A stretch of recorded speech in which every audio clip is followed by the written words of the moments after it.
With the #1 overall selection in the 2010 fantasy football draft, who are you going to take? Now, we all know, of us who have played fantasy football, that is one question that will be asked at least 20 times between now and draft day.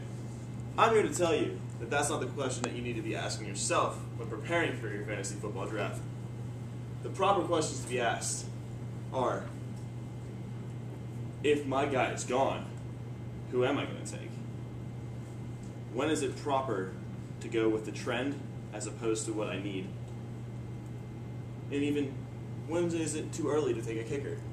These questions, if not prepared properly, will be devastating to your fantasy football draft.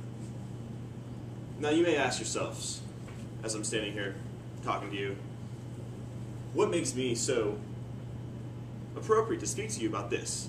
Well, this past year I participated in 3 different fantasy football drafts. In each of those 3, I won 1 regular season, a 2nd regular season, made it to the playoffs in a 3rd, and won that Super Bowl.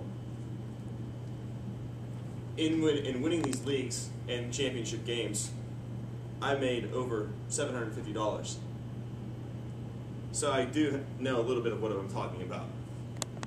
Now, what is the most important thing to know when planning for your fantasy football draft? Know your stuff. First thing to know is know your league. Every league has its own different style of draft and its own different style of scoring. In each of the 3 leagues that I've participated in, all 3 of them had a different style of drafting, a different style of scoring. The one that I made the most money in, we'll go with that one, is my uncle's league. He had 20 rounds, about 14 people drafting for each team. 14 people drafting.